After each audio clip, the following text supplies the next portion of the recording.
नमस्कार।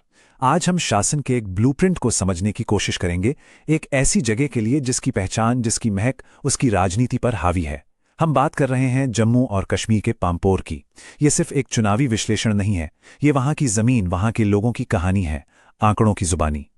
पांपोर नाम लेते ही केसर की खुशबू जहन में आ जाती है, लेकिन इस खुशबू के पीछे केसर के खेतों की मिट्टी में लोगों की पीढ़ियों की मेहनत, उनकी उम्मीदें और उनकी चिंताएं दबी हुई हैं।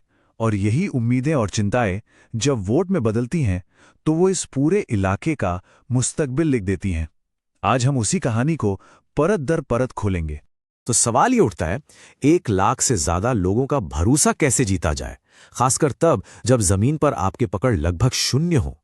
ये वो एक बड़ा स्ट्रेटेजिक चैलेंज है, एक ऐसी पहेली जिसका हल पैंपोर की सियासत में हर कोई ढूंढ रहा है। तो चलिए केसर के खेतों से आगे बढ़ते हैं और पंपोर की उस जमीनी हकीकत को समझते हैं जहां लोगों की रोजमर्रा की जिंदगी बसती है।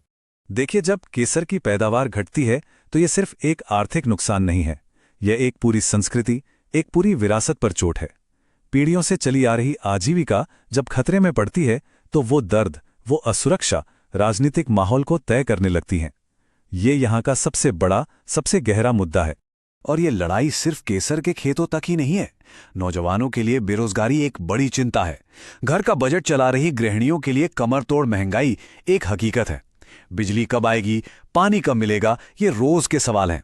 खराब सड़कें बाजार तक पहुंचने में रुकावट बनती हैं। ये हैं वो असल मुद्दे जो किसी भी राष्ट्रीय बहस से ज्यादा अहमियत रखते हैं। और यहीं पर संविधान की वो मूल भावना सामने आती है जो हर नागरिक को एक गरिमापूर्ण जीवन का अधिकार देती है। जब हम इन मुद्दों को देखते हैं, नौकरी, महंगाई, बिजली, पानी, तो ये सिर्फ मांगे नहीं हैं, ये गरिमा की लड़ाई है।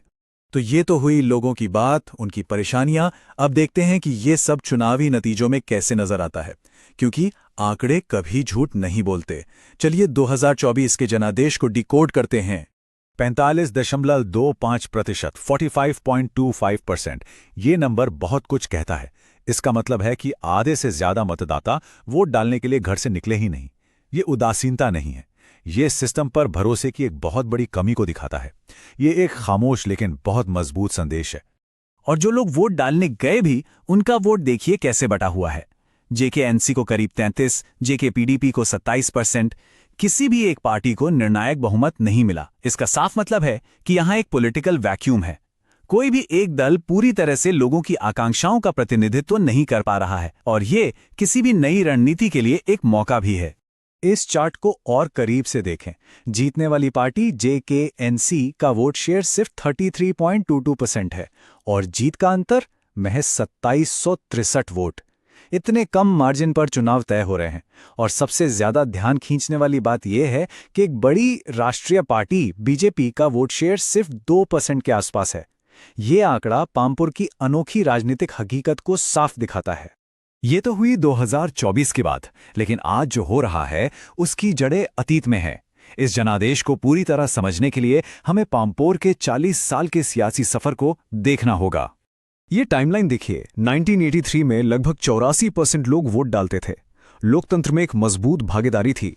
फिर आता है अशांति का दौर और 2002 तक ये आंकड़ा गिर के सिर्फ 19% रह जाता है।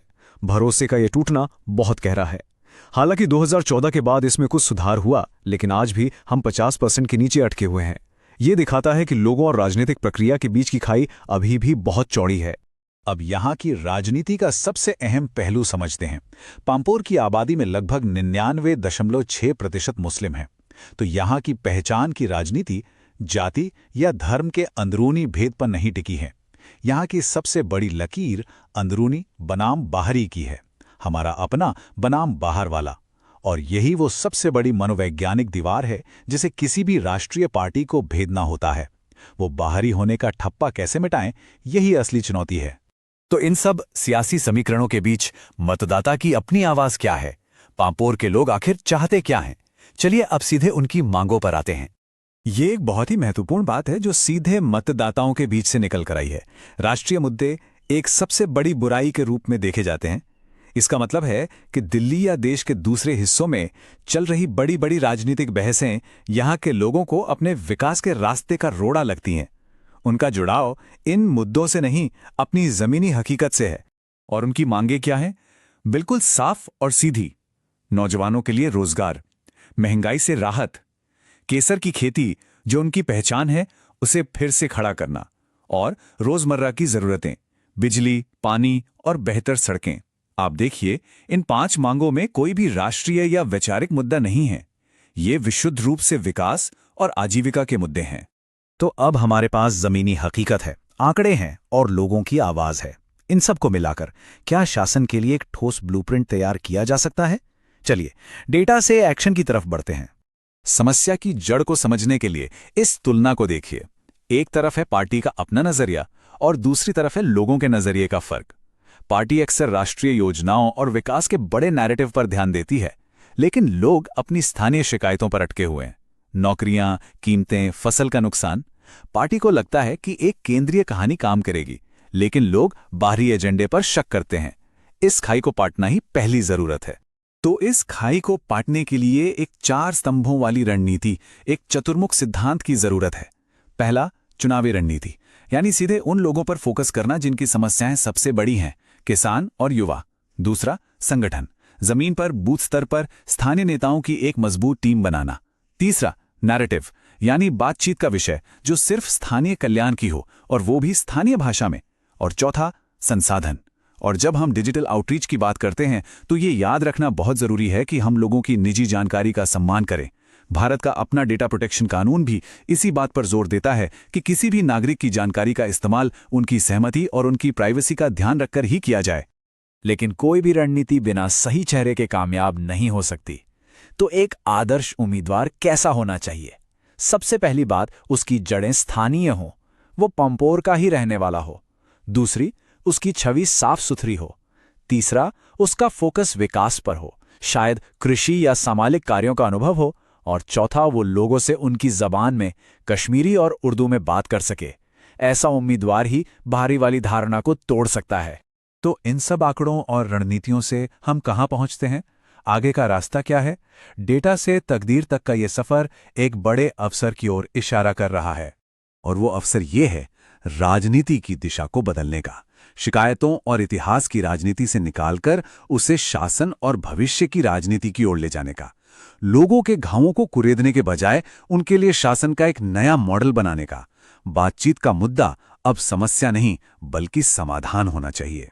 और अंत में ये सवाल हमारे सामने खड़ा है, क्या डेटा, जमीनी जरूरतें और एक ठोस शासन के ब्लूप्रिंट पर बनी प्रणाली दशकों से चली आ रही पहचान की राजनीति को बदल सकती है? इस सवाल का जवाब सिर्फ पाम्पोर की तकदीर नहीं, बल्कि शायद पूरे क्षेत्र के लिए एक नई दिशा तय करेगा। अगर आप एक जन केंद्रित नेता बनना चाहते हैं और अपने निर्वाचन क्षेत्र का उत्थान करना चाहते हैं, तो blueprintstrategies.ai से mgr@theblueprintstrategies.ai पर संपर्क करें या फिर 08042041602 पर कॉल करें। राजनीति से परे उद्देश्य।